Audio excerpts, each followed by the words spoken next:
Help me to reach 2,000 subscribers. The sound of the papers hitting the wooden table felt louder than it should have. It was a slap across my face, sharp enough to make my breath hitch. I stared at them, my hands trembling before I even understood what they were. Divorce papers. Her name signed. My name waiting. And her eyes daring me, almost challenging me to react. For a heartbeat I could not speak. My throat closed up, heat rising behind my eyes. The room smelled of her perfume and cold coffee.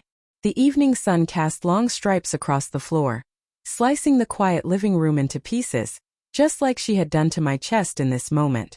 She crossed her arms and said, "Maybe now you will take me seriously." Her voice was steady, but I could hear something underneath.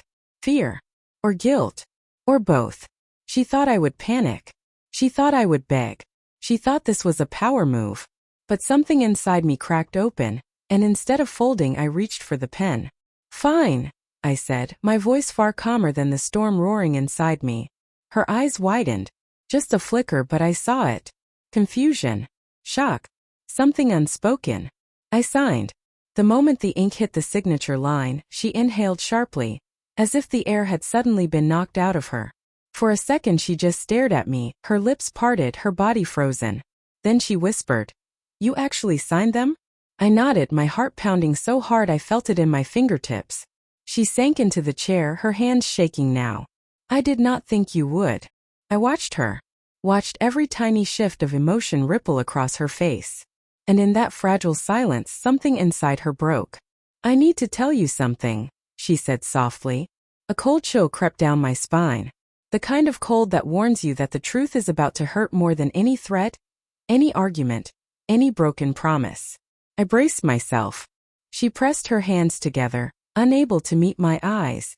"It was not supposed to go this far. I thought you would fight for us. I thought you would try to stop me. I thought." Her voice faltered. "I thought you still loved me enough to stop me." Anger flickered through my chest, hot and dizzying. "You thought threatening to leave would make me cling to you?" Her eyes filled with tears. "I made mistakes.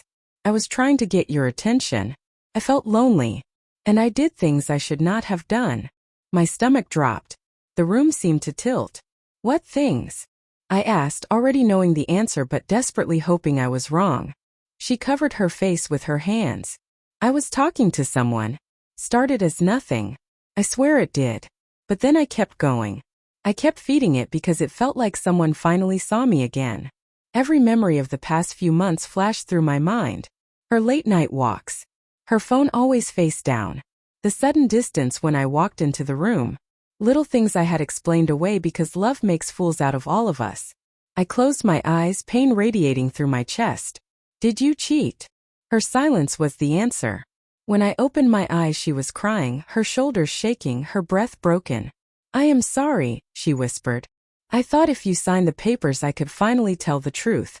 I thought losing me would scare you into loving me again."